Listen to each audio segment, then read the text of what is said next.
you have to be a high value man. You have to do all these things to become a high value man, because in the view of Andrew Tate and these guys, uh, all a woman has to do to be a high value woman is be hot.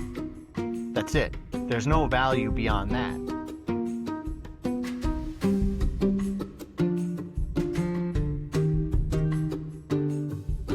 What's up, y'all? Welcome back to the Before You Speak podcast. I am your host, Derek Peterson, just processing the fire hose of my news feed with this guy over here.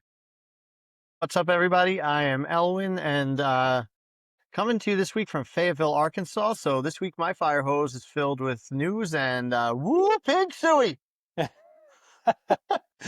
No, I can't get behind anything Arkansas. Sorry.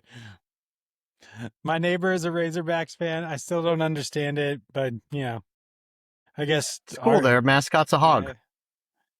I mean, it seems fitting. I mean, all the color scheme, everything. It just seems like it works, but just not something I'm interested in. So I got a buddy who went to Arkansas, and I have to ask him this because on the drive here and then today, there's like a wildflower. Like Texas has the bluebonnets, right? So there's a wildflower that I saw that was exactly the Arkansas color, and then a tree, it's April, with leaves that were also exactly the Arkansas color. And I was like, I wonder if that's where they got that maroon. And if so, I respect that because it was cool to see. all right. I like them a little bit more now. In all fairness to Arkansas, I've never been there.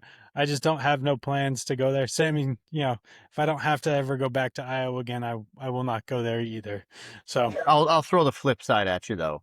In the pool where the dive meet is, they have banners for the swim dive teams placing at the NCAA championships going back like 30 years. It's never higher than like 24th. And there's a whole bunch of like 38th, 40th, 40th, 37th. And it's like, why do we need to hang a banner for 40th? I feel like no. I feel like maybe top 10 you get a banner. Eight, they're like not great. Yeah, it's the same as like all kid sports now. Is you get a medal no matter what. They're like you played, yay, yeah. That's something to be very proud of. All right. I also think that there's a tie for 40th because it's like 4 points and there's 12 schools that get 40th. So it's not even 40th. It's like maybe 52nd. We don't know. Yeah, and then they continue number by number, right? So if there was like a tie at 30th with like 3 teams, it's still the next place is 31, right? No, the they next just place have is 34th. Okay, so I'm wrong. So 40th still, it has to be all the ties for just 40. Got it. Not all the ties previously. Yeah, fair enough. Well, let's jump into the news today. I wanted to start off with this website that Yeah, fuck. What we're going to call the Grape Academy that CNN reported on, that had, and I want to make sure I'm clear on this. It had 62 million visits over the course of February, and I believe over 80 million in March. And these aren't unique visitors. So, it could be a million different men 62 different times. It could be half that at double the amount, whatever the situation is. But it's a lot of traffic, and it's a bunch of men that are teaching each other how to drug their wives and sexually assault them while they're passed out, doing things like eye checks and different things. And it's crazy to me because I'd never even thought of this as a world until that story came out a few years ago about the French woman that had found Giselle out. Pellico. Yeah. And, the horrendous nature of that, it was mind-boggling. But now to see that there's like a community of people doing it, and this is one of the scariest things just about our world in general right now, is that like when behavior like this is abhorrent, and when it's cast amongst the general public, it's viewed that way. And what the internet has allowed people to do is it's allowed them to find community around some of this abhorrent shit and connect with each other on it. And when they do that, it really just it lays the groundwork for acceptance around a bunch of things that should never be accepted socially. And this shit is scary, and the fact that it's just now making the news with that kind of traffic is insane to me. How was this never reported before, and how did somebody not leak this or find it and tell the world about it? Because this is insane to me. Yeah, I mean, I'm guessing that the people who are visiting that website are not ones that are likely to report it. Uh, Yeah. it's completely insane, right? And I didn't see the report. I just saw it on my like social media feed. A couple of people being like 62 million. Oh my God. I was like, what is this? And I looked into it and it's like, what's the number where we become numb to this? Like, would we be more outraged if it were 50 than we seem to be at 62 million? Because to me, like, there's this report, and if very specific, you know, influencers are talking about it, but it's not, I haven't really seen it in the news beyond the initial report. It's not blowing my shit up at all. Yeah. Uh, Which is so it's also like, terrifying. right, exactly. So what's the number? Is the number 110? If we were at 110, could we be like, oh my God, these guys are incredibly terrible people and we need to hunt them down and arrest them? And 62 million, we're just numb to it. Like, well, that can't be real, right? Like, because like unique visitors, if a million people aren't going there 62 times in the month of February, there's only 28 days. That's 2.5 times a day to go see that site for a million people, right? So the unique visitors has to be Yeah. eight figures, 20 Yeah. million, 10, 20 million.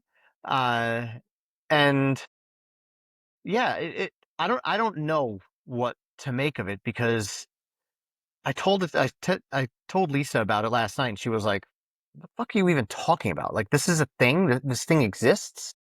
I was like, "Yeah, yeah, it does." And it's like, Do you know what's even scarier about this? So one of my best friends here in Austin, this is crazy because this actually happened a few weeks ago. She called me because she experienced something like this in her first marriage, and she called him out on it. She didn't know what was happening, but there was a night that she woke up in the middle of the night and he was on top of her, and it was the first time she'd ever remembered it happening. And the next morning she was like, I know what you did. And his defensive nature after all of that was just it. She said it changed everything and ultimately led to them splitting, but still she had no like, she had figured that the time that she had woke up in the middle of it was the only time it ever happened. And then when that story came out about the French woman, there was a lot of things that were similar. So she had some her hair had started to fall out at certain points, and she had never had that happen prior to. And then there was a number of different symptoms that she was experienced during that season of life that she never connected the dots to, but after reading that story was like, oh my God, like, was he doing this often? Was I getting drugged regularly? Because now I'm starting to recognize the signs of it. And dude, it's insane. Like to think that like this is a real thing and could be happening more than we actually like even realize, that this is something men are openly engaging in and also cheering each other on for. Like what in God's like, God, it's, it may, the worst part is that this is not blowing up everybody, and that the names of these people aren't being dragged out, and that there isn't a full scale investigation, that we're not getting reports from the FBI on it, like all of that. That's the more befuddling part there about all was of more this. outrage when with the Ashley Madison data leak like 15 years ago, 10 years ago. There was more outrage about people who were conventionally cheating on their wives rather than rather than basically raping their wives. Like it's we're so far gone. It's like this is why I vote for women Yeah. because I feel like at this point, like, hey guys, not every guy's a piece of shit, but like we have a long They're track record of being shitty people. It's funny. I said I'm in University of Arkansas, right? I'm in Fayetteville right now, and right across from the pool is the SIGEP house, fraternity house, and they have really nice fraternity houses here, like the fraternity row, like one of the better ones that I've seen. Uh, SIGEP has like corrugated steel up around their front lawn, so to walk up to the stairs. You got to walk through like a corrugated steel gate that's all full of graffiti and spray paint. And one of the things that's spray painted on it in giant letters, I'm talking like 40 feet across, 6 feet high, uh, is Catfish Row. And I'm looking at this and I'm just going, what, why do they think that's going to attract co-ed, college-aged women? Is my first thought. My second thought is it probably somehow does. And my third thought, which was to Bianca, was like, if you ever walk into a place like that, you're making a really bad decision, right? Like you're just nobody ever deserves anything in that context ever. Period. Categorically, no. It's never the victim's fault, ever, ever, ever. But if that's what you're looking at, and you choose to somehow disregard the giant ass warning sign that fence is, you're really making you need better friends or something. I don't know, because it's just a terrible decision, but this is acceptable. The university hasn't told them to take it down. I don't know if they legally can or not, but it all seems to me to be part and parcel of the same culture. This, and we're going to talk a lot about it today. My news feed, my news thing is also fucking shitbag men doing shitbag thing to innocent women, Yeah, which it's is a Swalwell and Gonzalez. Yeah, and actually, I wanted to jump into that because, well, I wanted to talk about I'll briefly touch on what's happening with them, but also B, and I'm not sure if you wanted to include this. This situation is also messing up the governor's race in California quite a bit. I mean, there's too many cooks in the kitchen, not enough Democratic front runners, and there's potential that Republicans could end up running against each other because of how California, they don't do isolated primaries, correct? They Right. do. They do a jungle primary and the top two candidates make it through. I kind of feel like uh, this might actually help the mess on the Democrat side, because Swalwell was a front runner. So if you take his votes out, uh, probably most of them will go to one person. It'll just Well, it that it was the issue. Is I was listening to the Pod Save America guys talk about this, and they were saying that the breakdown, like the split of his votes, Swalwell's votes, were the percentages were like really actually close. So like it was like, 60 or 70% to one person, 40, 30 or 40% to another, and then a few stragglers. But the result of that is that it's still actually pretty split on the Democratic side because but they just need one to be in the top two. yeah, they need one. But it looks like the other two guys from at least what I was reading about this was that actually the two Republicans by voter share would actually at the moment be the top two because of how split the Democrats are.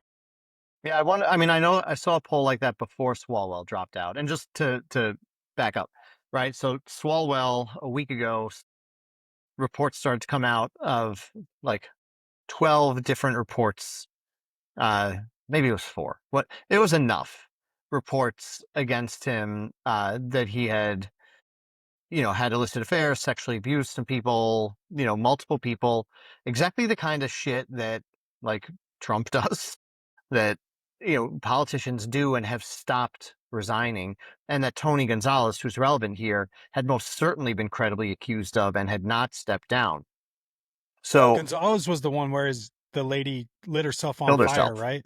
Yeah, God, that brutal. yeah. And he ran in the primary. Like he was supposed to be in a runoff in May, to retain his seat, or it might have been gerrymandered to retain a seat. Uh, and to the Democrats' credit, I think they immediately were like, "You got to go." He lost 21 endorsements in the span of 6 hours. Every one of them was a major endorsement. They were on him right away. You got to go. And he did the thing like, nope, these are false claims. I'm not going to drop out. Blah blah blah blah blah. This is all bullshit. And they didn't let up, right? And I think it was Pelosi probably gave him the call. I saw before, like a day before he dropped off. She had said something in the news like, uh, he can fight these claims. If he's truly innocent and wants to fight these claims, he should absolutely fight these claims. But a governor's race and being a representative in Congress, a campaign is not the place to fight them. And I get the feeling, knowing the Pelosi's power in California, that she had given that message to him directly, because by Sunday he had dropped out of the governor's race. By Monday he had said he would resign from Congress, and by Tuesday he had resigned from Congress, and so had Tony Gonzalez, right? So to to the credit of the people around them, at least finally these guys are getting out of Congress, like at Yeah. the bare minimum. Like, no, this isn't an innocent until proven guilty thing. Okay, it. I'll diverge. There was a teacher in a school district near us who was recently. Well, he's not a teacher in that school district anymore, and it turns out that over the course of an investigation, uh, he w they found like a couple dozen points where he was like brushing seventh graders' hairs and giving seventh grade girls foot massages and shit like that, right? And yeah, so they asked him to leave, and I was talking to some people about it, and they were like, "Well, he hasn't been found guilty." That's not the fucking standard. Okay, that's the standard to go to jail. The standard for Eric Yeah. Swalwell to go to jail is he's found guilty. The standard for Tony Gonzalez to go to jail is he's found guilty. The standard for them to represent people in Congress or run for governor is not guilt in a court of law. It's, are you a fucking scumbag who's assaulting women? Then you shouldn't be doing this. You should step down. And the calls to step down should come kind of just like they did in the Swalwell case. Kudos to the Democrats for just being instantly like, nope, we see this. We see this as something you did that's shitty. We see this as something that has been going on the other side that's been allowed to happen. We see this as something that we've argued against, and we're not going to fuck it up, and Swalwell's a very, very popular progressive. So there were progressive Yeah. voices online who were like, no, no, no, he should fight it. He shouldn't go. He shouldn't go. Like, no, I don't give a shit what a good progressive he is. He's a shitty person. Yeah. And at some point there has to be a sense of morality, at least at least with one party. Like there has to be, and meaning it's not like fighting for justice, fighting like fire with fire is one thing, but like, yeah, like there has to be a set of standards to be like, man, we're not just going to allow shitty people that want to railroad their way, that are basically running for office to justify their own terrible behavior and lack of values. But yeah, it's interesting. I was reading about the Swalwell thing, and I read that it was actually pushed out by Democrats because they knew that Republicans had more on this than they had expected, and what they were hoping was that he would win the primary, and then the Republicans were planning to hold it until October to try to dump all this right before. So I think what I read was just that, yeah, the Democrats decided to get out in front of this and push it now, knowing that this was going to surface at some point in the next 6 months anyway. I mean, it certainly takes some of the kudos away from them if that's the case, because the bar to hold, I don't believe that I'm holding an elected representative to a very difficult standard if I say, hey, if you've been credibly accused of sexual assaulting multiple women, you shouldn't be holding public office. I don't, that's not a high bar. And somehow it's become a high bar. Uh, you know, I, but no, they shouldn't have held it. As soon as that shit comes out, it should be out. Like, even then, what are we doing? I mean, I'm glad they did it and glad he gets out there for all the political reasons, but you know, and fuck the Republicans who clearly just don't give a shit, who are like, great, how can we most use this for political gain?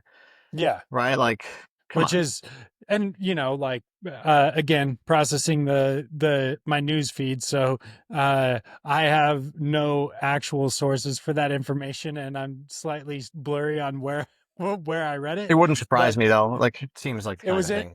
Yeah, it was in my news feed, which is, the majority of the people I follow are people that are, who I would like to believe are doing their research and actually posting content that is to some degree not just opinion.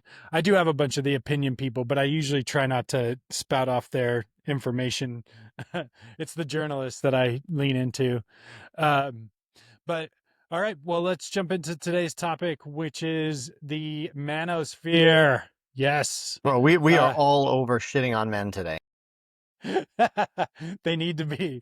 This is we're walking into a different era. So, but you know what? Like I I'm okay with it because Yeah, if you can't if you are that's a right. if you are a shell of a human and have no values and have no courage to actually stand for something as a human being, then yeah, like be angry and live a shitty life because there is I'm sick of men. The whole victim mentality behind the manosphere is ugly as shit, and we'll get into that. But I think it's important that we start with tell us what the manosphere is, how you would define it, and we can kind of go from there. Yeah, so there's no like official definition of the manosphere, which makes it important to sort of set some parameters uh, to this conversation when we're talking about the manosphere. So, for example, I didn't know whether to include Nick Fuentes in the manosphere or not, and I'm deciding not to. Uh, I consider the manosphere when I think about that. I'm thinking about guys like Andrew Tate. I'm thinking about young, obviously male influencers, YouTube primarily, but also a lot of Twitch and Rumble and things that I'm not familiar with, who's in the most positive light, in the most benign sense, are talking like, yeah, we'll start with very benign, who are reaching out and trying to help young men find a direction, find a foundation, become more successful. I don't think that that actually exists. I think that that's too benign. I think it's really like, okay, here's how you can make yourself more attractive to women. Here's how you can get laid more. Here's how you can have a baller social media presence. That's probably the most benign part of it.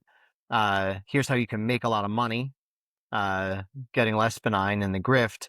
But it really, really quickly, and why I think we're talking about it, flows right into straight up misogyny, a bunch of conspiracy addled brains. And when you get to conspiracy addled brains, you also get straight into just rank anti Semitism, which obviously we've talked about. But it's the misogyny. It's creating this victim mentality, like you just said, for young men and bathing them in it in such a way that they feel like nothing is their fault. Like, hey, they're reportedly giving them guidance, like if you do these things, you'll be a quote unquote high value man. Uh, but in the same time, they also always you have to be a high value man. You have to do all these things to become a high value man because in the view of Andrew Tate and these guys, uh, all a woman has to do to be a high value woman is be hot. That's it. There's no value beyond that, right? So the hot women, all they have to do is have a vagina, which is something that Andrew Tate talks about all the time. But a hot man has to look good, has to go to the gym, has to work out, has to do their hair right, has to have the car, has to have the clothes, right? And it's not their fault though.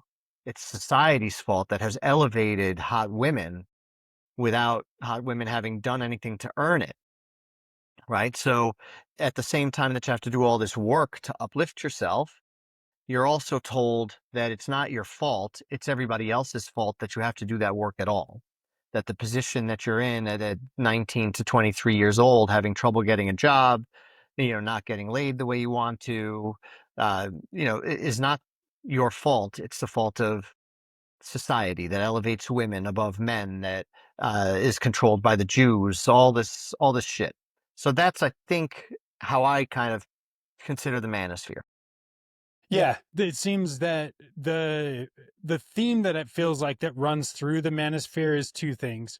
One, an underlying hatred towards women and the view that women are the problems, which to obviously, like you just said, lends itself to marginalizing minorities and other groups as well, because it's an easy target. But I guess like so in a very honest um conversation, I talk to some of my right wing friends about this topic every once in a while, and actually, that one of the closest that I've been to some thinking somebody was going to punch me was last year when this topic came up. We were talking about women and OnlyFans, and my view of that is like, yeah, if you want to do it, do it. There's a lot of risk involved with it. Once you put yourself out there on an Out there on OnlyFans, like you're at the behest of anybody who watches that and their judgment of you as a result. That could potentially limit you with future jobs and everything else. So like putting yourself out in the world in that way is very vulnerable. And like 90+% of the accounts made end up failing really quick. So like there's only a handful of women that are actually making money. So like my view is do you feel like there is any fault of women for being provocative in this space and essentially providing the content for men that kind of drives this male view of men or of women in general? categorically no. To me, that's the same as like they have dress codes in middle schools and high schools.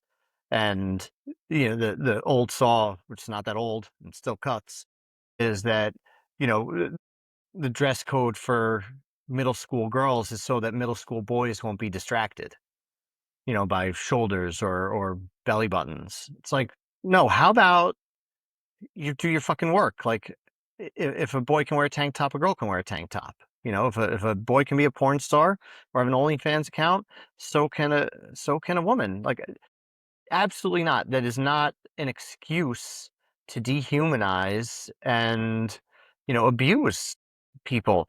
Sex work is the oldest profession in the world. It's been going on forever. You can have whatever opinions you want about it, okay? But at the end of the day, you know, fucking America and freedom, right? I thought we all had freedom to do these things.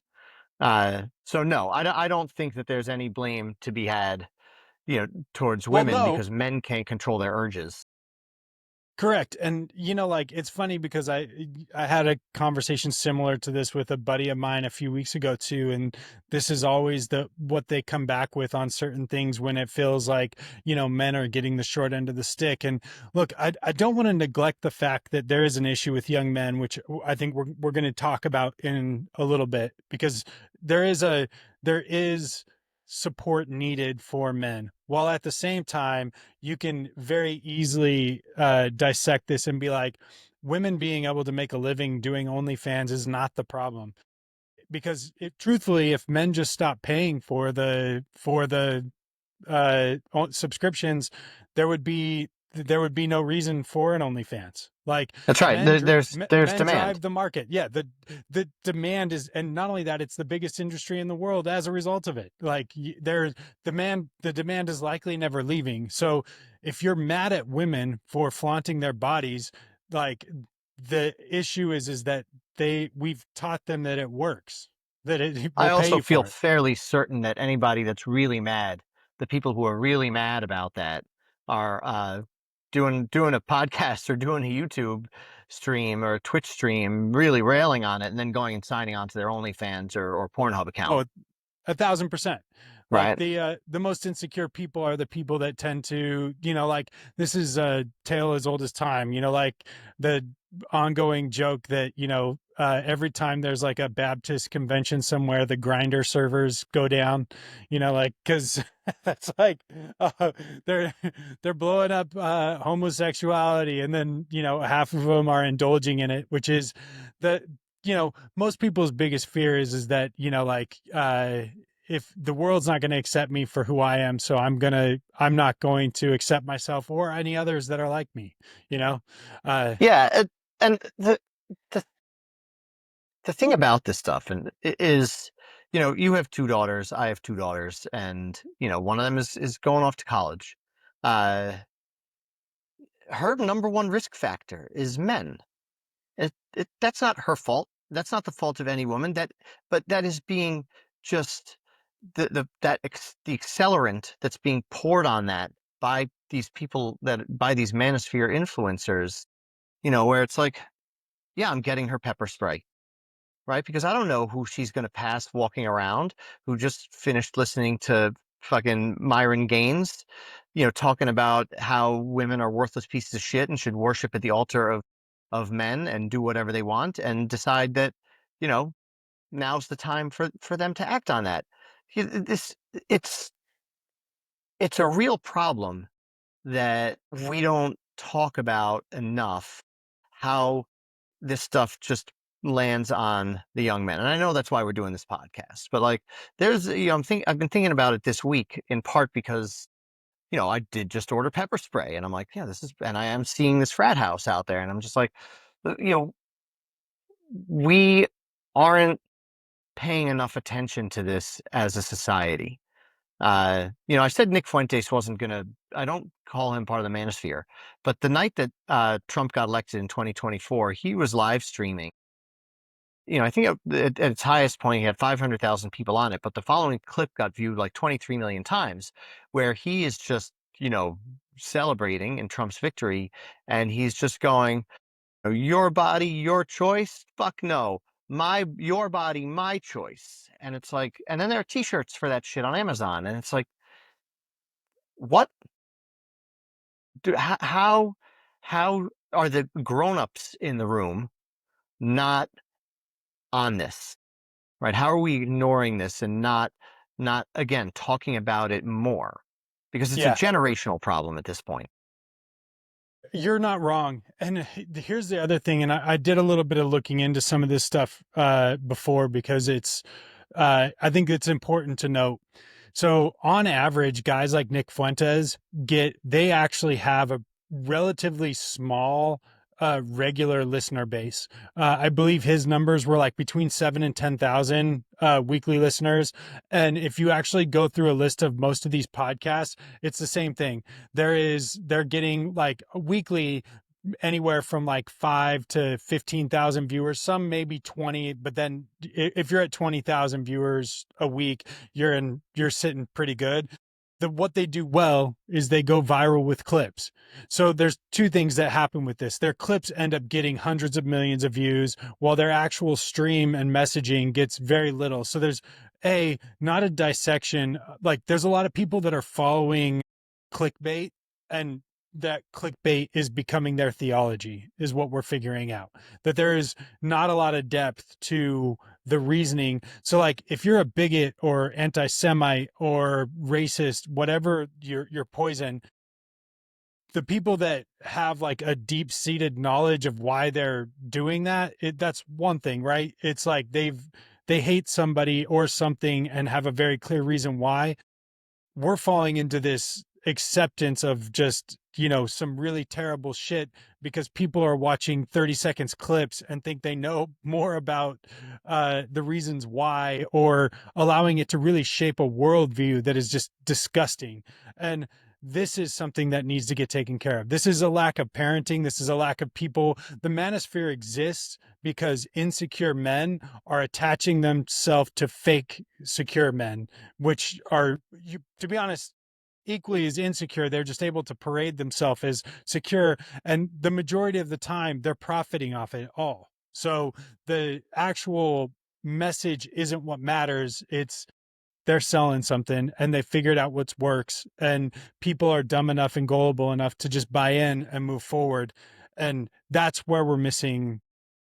Like, there Uh, needs to be more men educating young men. yeah, I mean, I think I'm less in on the selling something in if we're talking about a product. I don't know that I don't think that's how they make their money, right? These are social media creatures, and I think that it one of the reasons perhaps why people in our generation don't see this stuff is because it's not a podcast like we think about. Like I go to work, I've got a half an hour drive, I pop in a podcast, I listen to the first half hour, I come back, maybe I really like it, I put it on when I'm going for a walk. I listen to 90 minutes to 2 hours of podcasts a day throughout the day. What Nick Fuentes, what Andrew Tate, uh, what's Myron Gaines, Fit and Flexy, I don't know, some Fit and Freaky, I don't know. What they're what they're doing is not designed to be consumed like a podcast. They're going on for 3 or 4 hours and they're just going on. They're just rambling because they know that in that rambling for 3 or 4 hours, there's going to be 10 90-second clips that they can pull And that's what goes on social media. That's what goes viral. Nobody's listening because it's not designed to be listened to, right? It's just a new way of consuming content that, for me, I don't consume content that way. Like I want a point. Give me an opening, a fucking middle, and an end to the thing, and let me get on my way. So they don't give a shit about 7,000 listeners. Right? They know what they're doing. It's like the State of the Union this year was a clip show. Same thing Yeah. with these guys and their podcasts, and what they're selling is the views. What they're selling is the advertising they get on their YouTube page from the views. So I think that's part of the issue is that it's just a new way to consume content. Yeah, but and I think you're right, but I think they've tapped into something a little bit deeper. Is the critical aspect of developing a following like this is keeping them uneducated and kind of like on guard all the time, because like, for example, like you can, somebody that's like new to Christianity, you can take one Bible verse and make this like a staple of your life, right? Like a Bible verse about, uh something that's deciphered as homosexuality is wrong, right? And you make this like a pillar of your life until you actually read and start to understand a lot of the language and why this was like taking into the whole context, why some of this stuff was being talked about at the time when these books were written. They were warning against, men in power taking advantage of young men and raping them. And so a lot of the homosexual content in the Bible was written around things like that. And this is what concerns me is that when you just come out and make a statement that feels like something good, feels like something that like a value that you could stand on or something that you genuinely believe could be wrong, but you have no actual connection to the knowledge of how and why you got there, that value is so loosely held that it can be manipulated for something really messed up and wrong very easily. And I feel like that's just where we are. We're in a state where like there's a lot of information and people are dumber than ever because there is no actual connection to like rooting yourself in any form of truth and value. It's just, let's take what sounds good and is simple right now and move. And it's just they've tapped into the human nature of instant gratification and dopamine hits for young men, that on things that just feel good, because it's like, oh, you can't, it's awkward to ask a girl out and it feels terrible getting rejected. So like your hatred and your feeling around that, we can tap into that really easy and turn you into a misogynist. This is all their fault, like, and that's a shitty place our world to be in. But all that is part of it, I think. But you know, the, It's the all of it, demographic that we're Elwin. talking. Are you What's that? disagreeing with me? I said it's all of it. Yes. Are you disagreeing with No, it's me? okay. We're Derek, done. We're good. No, damn, Derek, you just figured this out. You're right. everybody likes when we yell at each other. So No, you're it's insane, man. Uh, no, I think that like we live in the world now in terms of like dopamine content where you get this 30-second hit and you get this emotional reaction to it. That's never existed before. Uh, and it's compounding a real problem. Right? We talked last week about young people and just the series of hits that they've had, right? From 2008 financial crisis to Iraq war to COVID to a new war, just all these things getting in the way of the American dream and of opportunity. And when you're like, that's real, right? So there's real economic frustration going on in the demographic that we're talking about. And that's coupled with, I think, not coupled because that implies two, but there's so much layered on top of that economic frustration. There's I should be able to succeed. Why can't I succeed? I want to provide, right? I don't know if it's controversial to say that there is, you know, some sort of, if it's not a, a, a a difference between men and women, there is certainly a societal expectation that men go out and get a job. And I don't know that that's bad, right? Like, look, I'm more of a stay-at-home father, so I don't think that's bad either. But this idea that, like, yeah, go and get a job and provide for yourself, if nothing else, right? Okay, great. Well, now they can't get a job. Now that's really hard. Well, it's like, okay, and hey, get married, or if you're 22, you know, sow your wild oats, go get laid. Well, I can't do that either, right? Like, uh, what can I do? Well, I can go on my computer, I can hide and become angry. I can game, right? So the outlets that that exist to relieve these frustrations are now, the proverbial in your mother's basement on your computer. They're not going out and going to the gym or going out and meeting some people on, to play ball on the street corner or going out and just hustling for a job, because there's another way to lose 8 hours without even knowing that you've lost 8 hours. And then you have this window, you have this 8 hour window for people, for young men to become disaffected and angry, where it's not your fault that you don't have a job. It's not your fault that you're sitting at home for 8 hours. It's not your fault you didn't get laid last weekend. It's the women's fault. They took all the jobs. They don't want you because you don't have a job, and they don't want you because they want the men who are rich and fit, and society tells them that they can have that because all they need to do is be hot. And you're not hot, so you better work on that. And then it becomes, and why don't you have a job? Because of the fucking Jews. And you know it's less even race baiting in that regard than it Yeah. is misogyny and anti-Semitism, because you have a lot of people who listen to Andrew Tate. A lot of young black men listen to Andrew Tate. Myron Gaines is a young black man. uh Yeah. Candace Owens, who's obviously not in the manosphere, she's preying on the same thing when it comes to the why can't you get a job. Nick Fuentes quite obvious about that. So it's undeveloped frontal cortex. It's this very, very vulnerable time of life Yeah. that, coupled with the fact that a little bit out of sight, out of mind. You don't, if you're a parent, if you're a 55-year-old parent of a 19-year-old kid who's going to community college, you don't see them all day. You don't know what they're doing. And it's not your fault. It's not your fault as a parent then. I mean, like, yeah, I think there's probably extra work that needs to be done there. But at the same time, like, if your instinct is to be like, well, they're 19 years old and they got to study and they got to do work, and hey, they probably want to get laid. So, support that. Uh, that's not your fault if that's your instinct as a parent. That's a normal instinct. Yeah.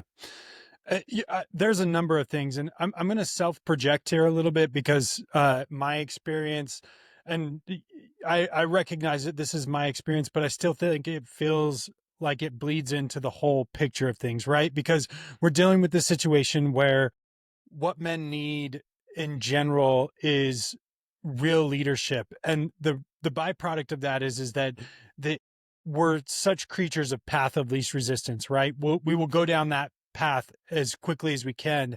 And what we're missing from our generations, and I don't know if this was the same for you, but the boredom and the quiet I felt growing up and the pressure to experience that is the thing that forced me to develop values.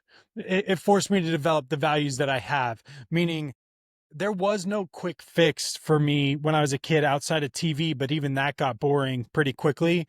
I had no access to pornography. I barely had access to a television. I had access to being outside, playing sports, doing different things. And so the byproduct of that was that there was a lot of downtime and a lot of like thinking, like deep thinking, pondering about the world, pondering about like what's going on, why do I feel this way about specific things. There was very a lot of moments of quiet where my brain developed pathways that I think and that were connecting me to bigger picture concepts constantly, where I'm like, ah, man, like this is the person that I want to be. This is how I actually who I like. I was actually wrestling with these thoughts relatively often. And in my opinion, what we've stripped from our young men is that there's not a lot of time and space, and to be uncomfortable, you're not forced into that. And so the byproduct is you're just constantly filling your mind with something. And dude, if you, I can listen to 100 podcasts about the same thing all the time, but if I'm never actually taking a minute to stop, process what I'm listening, thinking about practical application, it doesn't stick. It's just a mind numbing exercise, right? And there's podcasts I listen to for mind numbing exercises, and there's others that I listen to grow. And I feel like young men have not, they're becoming dumber emotionally. Like their EQ, emotional intelligence, is going way, way down because there is never they're never in a position where they have to deal and wrestle with the quiet and figure out who they actually are. You can deflect that question for now for a lot longer than you ever could before. So first, you were never in your slamming the AB button on one of those old remotes on like trying to unscramble, Cinemax at night. Come on, man. Oh yeah, of course. You know what I'm talking about. I 1,000, or like, rewinding and fast forwarding the same spot Yeah. on like on like one of the movies that like accidentally showed like a nipple or something. Pause. Pause. Pause. Fuck. Pause. That's it. That's it. No, mom, everything's fine. Pause. Don't come in here right now. And that, yes, But that all happened. it's we grew up. We're roughly the same age, same generation, I think. And I grew up in the woods. There were like 6 houses within 2 miles of me. And I would come home from school, and GI Joe fucking afternoon cartoons only lasted for half an hour, and yeah, you have to fill that time. Okay, I got a dirt bike. I rode around on some trails near my house. I made up games to play outside. Like I remember playing a little fucking mock baseball game with a tennis ball and the soffit of our house. Weird shit, whatever. But you're forced to fill the time. Now that you're exactly right, the time is being filled for you, and we don't seem willing to talk about it. One of the things that I saw after Trump got elected again was this came up, right? And you listen to Scott Galloway, I listen to Scott Galloway, and he's really good on this, and he's done a lot of thinking about it, and some of what he says makes a ton of sense. But those on the progressive left, they don't want to hear this. They don't want to hear, like, hey, there's a problem with young white men, feeling disaffected. And be like, fucking young white men feel disaffected? I'm a 23-year-old trans activist. Go fuck yourself, you feel disaffected. And it's not that they're wrong to feel that way, but they are wrong to ignore the problem, right? Like that this is happening to a historically advantaged group doesn't mean that there's nothing happening. It doesn't mean that we don't need some sort of policy to correct this or some sort of action to correct this. And I think a lot of it comes from the House in acknowledging it and sort of probably paying a little closer attention. I'll digress for a little bit on that, but like, yeah, I have views, and friends with boys who are sort of 19, 20 years old. So one of these friends, we were hanging out with them 6, 8 months ago, and his son lives in a room above his garage. His son is 20 years old, uh, works in an auto body shop, is really good with his hands, been working with cars all the time. He's never had a girlfriend. His parents don't go into his room very often because he's 20 years old. He pays a nominal amount in rent, but it's also his space, right? It's personal space. I don't know any of my fears to be true or founded, but to me, I'm just like, man, that kid, he is in the crosshairs. And I'd be stunned if he wasn't in in with some of this content, right? Just stunned because he's not going out. He's not meeting women. But he has a job, right? And he's good at what he does. But I could see that it's like, yeah, I have a job. I'm good at what I do. Why am I not getting laid? Well, you're not getting laid because you're fucking in your, garage attic apartment all the time, which I can only imagine stinks really badly, right? But like, it's a tough spot then for the parents, because the parents are good parents, but they're also very busy. They have an incredible amount on their hands, and how much, bandwidth do they have to go in and be like, show me what you're watching on YouTube, show me what you're watching on Twitch. I need to Yeah. see this stuff. And Uh, I need to understand it.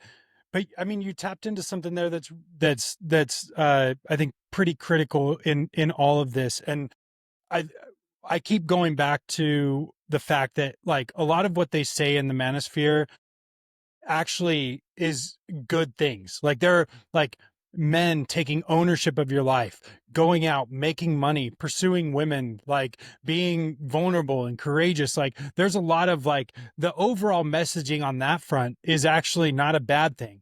The problem well, is that let's hold on. Let's say could be not a bad thing. I could be don't not think a that's the messaging though. I think yes. the Well, messaging it's that's the candy shell.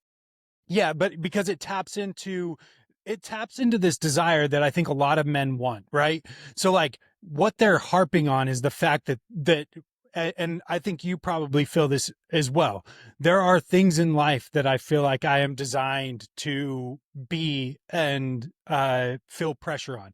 There to be a protector, to try to be a provider. And that doesn't necessarily I don't lump those in as it has to be the way society has deemed providing and protecting, but the feeling of men accomplishing those roles for themselves, like the thing that you see about the manosphere and what it tells you just analytically, just looking at the data, is that men are actually tapped into these desires. Like the problem is that it takes actual calm and patience and understanding and dissecting the root of these, like to understand the real value, right? The real value of providing and linking that to a deeper source of like developing a work ethic and developing a work ethic because you can take pride and joy and feeling good about accomplishing a goal and meeting a need and that contributes to society as a whole. So now not only do you feel good about yourself, but you're contributing to the world, you're putting things out. The deeper value of a lot of this stuff is just not wrestled with. And so it's easy to sell on the superficial side because there's this instinct in a lot of men to fulfill these roles. It's just that a lot of the people that are teaching it, there's no actual backdrop for how to actually unpack a lot of this stuff in a positive way and create a life of I I value. I come at I to me that's like a little cart before the horse. Like to me that's backwards because we've left out of this entire conversation 51% of the population, right? Young women have the same a 20 like what's different about the sort of societally assumed expectations of a young woman these days in 2026 versus a young man in 2026. I don't think that there's much different at all. I think young women are expected to, you know, there might be socioeconomic stuff that undermines this. So, okay. But by and large, I think young women are expected to graduate from high school. They're expected to go further their education in some way. They're expected to join the workforce. They are expected at some point to have a family. Now, there's a whole bunch of things that happen right at that point that we're not going to get into, and societal expectations beyond that. But when we're talking about an 18 to 26-year-old person, I don't think that the expectations are any different for men than for women. I think that what you're phrasing as the teachers, as the teaching of young men, that's where I differ. I don't think that men have never been taught that. I don't think women have been taught that either. I think the opportunity has presented itself to women and they've taken it, and now that that makes it more difficult. There's more players on the field for the jobs, for the university scholarships, for the spots, right? So yeah, does that mean that men don't have the free ride into university that they used to have? Of course. And does that mean that they need to elevate their game in a more competitive environment? Of course. But women have always had to have a more competitive game anyway. So, for every 1% that a man needs to elevate, a woman probably needs to elevate 31%. So the issue is not that the the the the issue is that vacuum, right? What you're describing as like teaching doesn't exist for men. Young men have been the expectations haven't changed at all. for them. Not a bit. It's just that there's more people that they have to compete with. And now the men that are not as attuned to that, that are not as willing to compete, that don't have that drive, maybe it's just that their frontal cortex and executive decision making develops a little later, right? That's part of it that's going on too.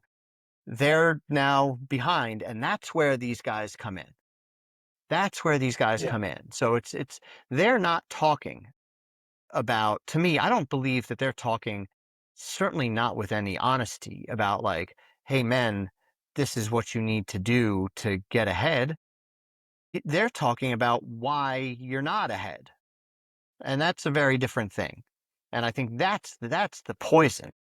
Yeah, that's all a fair point. I'm not, and I don't want to take away from that, because what women are doing is amazing. And I watch the difference just in my own household between my daughters and my stepsons, and just the trajectory of their like upbringing and how different it is. How much this is, I can't speak to being a woman, which is why I'm talking more I particularly feel to being silly. a We're two man. fucking middle-aged Yeah, white yeah. guys talking about women. Like, Well, and God damn it. I don't know, based off all the marriage therapy I've done over the years, the foundational thing I've taken away from that is that men and women very foundationally think differently. Meaning, like, women tend to have a lot of windows open at the same time. Men are focused on one or two things at a time at best, and everything else kind of falls apart. And that absolutely speaks to how I operate. And so I also look at what's happening with young men and see, like, okay, like there's also this thing uh where before, when there's calm, patience, and quiet and boredom, like, and you having to figure things out, you go out and learn things. Like, I taught myself how to play drums. I taught myself how to play different sports.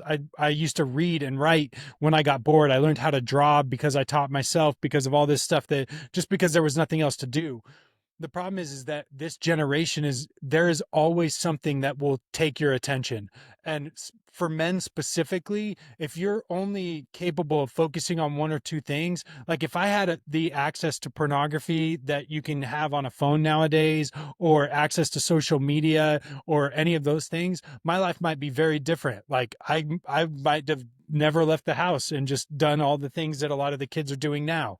So I do think that I do think that there's a different set of circumstances that face this generation. And I'm not necessarily saying it's harder or less No, different. I'm saying it's, it we're trying to figure out how to manage this situation. This situation seems to be something that is messing with a lot of young men, and we haven't figured out the actual solution yet.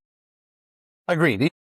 There is, and young women face their own set of challenges in this. Growing up in 2026 for a young Agreed. woman has its own set of challenges, as does growing up as a young man. I do think, Scott Galloway, the thing that he says, which I think is spot on, is I do think that we would benefit greatly from national mandatory service, whether it's in the armed forces or whether it's Peace Corps type stuff around the world. Uh, you know, before Israel apparently went completely batshit crazy, countries where they're not just Israel, countries where there's mandatory uniformed service tend to be happier. They tend to, be a little more welcoming of people with differences because they're forced to deal with them. They're forced to work with those people instead of growing up in, a tiny town in Oklahoma. Uh, you're forced to go meet someone from Connecticut, a dirty Yankee lib from Connecticut, and a dirty Yankee lib from Connecticut is forced to meet a fucking redneck from Oklahoma.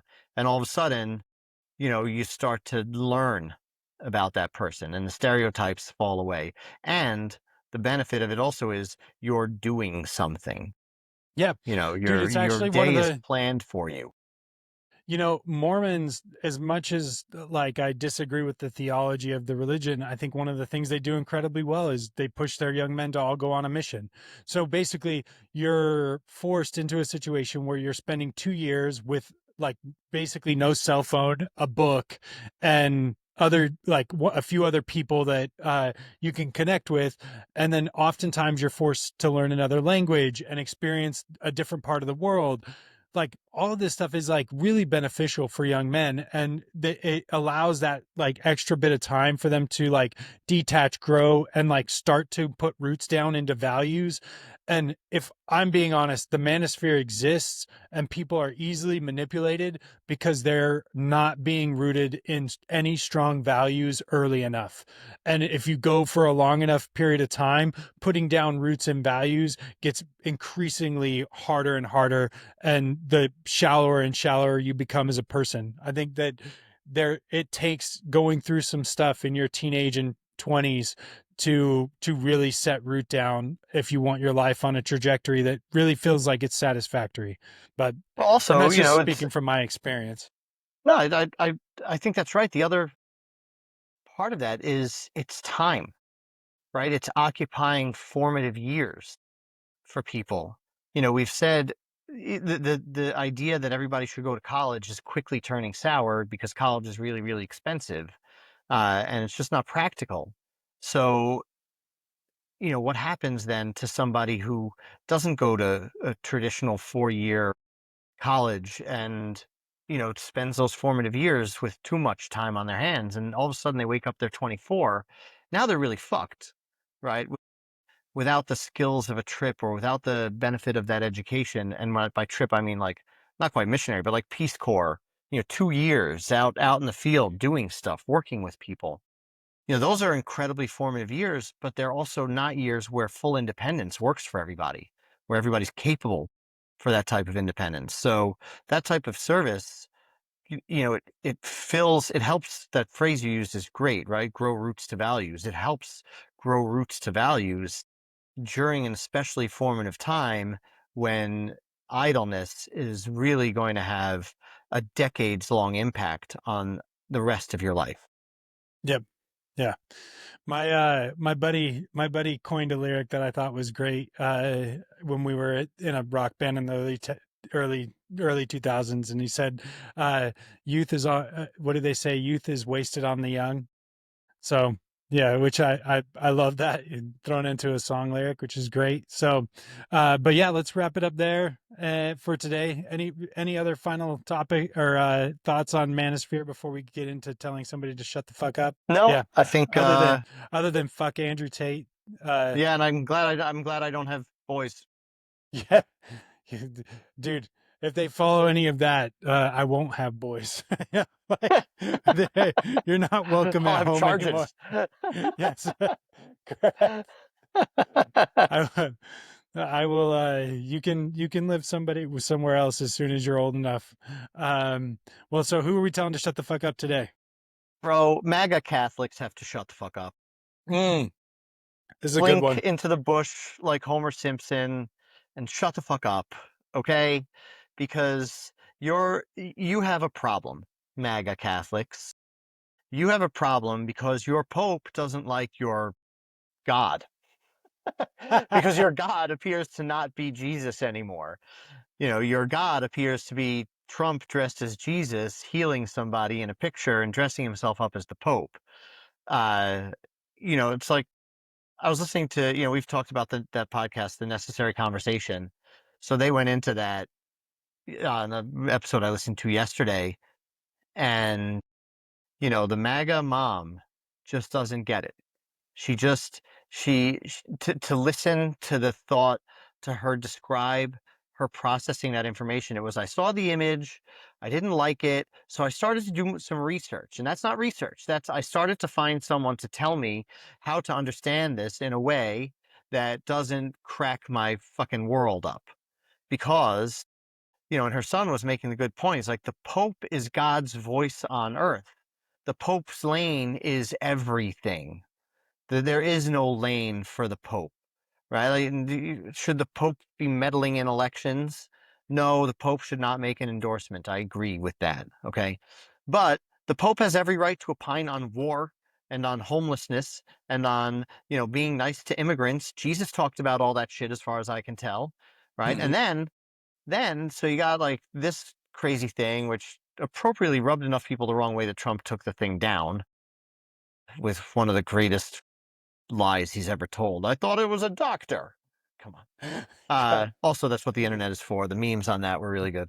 The pit Yes. all wearing, everybody in the pit wearing the white robe and the Yeah. red thing. Uh, Yep. but then you have fucking JD Vance, this pimple, telling the Pope to stay in his own lane and that theology is not something that the Pope should get involved in. Sorry, what? What? Like, just stop. MAGA Christians, MAGA Catholics, pick one, okay? Because I can't handle this, right? So you don't owe me anything, but do me a solid and pick your Catholic or your MAGA, okay? Because right now the two are oil and water. And kudos to the Pope for this. I think the Chicago White Sox did a Pope hat giveaway, by the way, which is great. Nice. Because if you can't sit there and just say, no, that was way out of bounds what Trump did, period. No explanation. He is way overstepping his bounds, and I'm now, I'm still supporting him, but at the very least, I'm concerned about, what he believes his role in this world in my life to be. If you're Catholic and you can't see that post he made and JD Vance telling the Pope that theology is out of his lane, you got to shut the fuck up about this stuff. You got to shut the fuck up about all things Jesus and Catholicism, all of them, because the number one thing about being Catholic is that the Pope is God's voice on earth. And if you're now listening to what the Pope says and being like, not sure I agree. I think Trump might be right about this and not the Pope. And I kind of wish the Pope would stop talking about it because he disagrees with Trump. If you're listening to God's voice and your reaction is, I kind of like Trump's, you're not, you have some self-reflection to do, and you need to shut the fuck up until you figure this one out, because you need teams of theocratic therapists to solve this for you. And I don't want to hear about it until you've spent like 2 years in Vienna with those teams. That's my shut the fuck up. Ciao. That was a good one. Yeah, if you are wrestling, if you're a Catholic and you're wrestling with the Pope's comments and telling him to stay in his lane, this should be verifiable evidence that you are in a cult. Like, there is no other way to explain it, because it means that you do not actually believe in Catholicism. You believe in Trump, and that's right. You've clearly made the decision at this point. So that's right. There's no two ways about it. And there's also just this. I mean, JD Vance telling the Pope to those stop clips talking from about theology. Yeah. Those clips from TPUSA were of like from the back of the room where like there's just like nobody in there, and the other back of the room was 4 lines back. Yeah, they're like. There was like the standing room only section of the closed seats up front, but then the entire back half of the arena is empty. I think they grossly miscalculated the amount of space they would need for an event like that. But you heard Erica Kirk was supposed to be there, but she dropped out citing what she called credible threats. But someone asked the FBI if there had been any actual threats made against her that she reported. They were like, no. It's all good.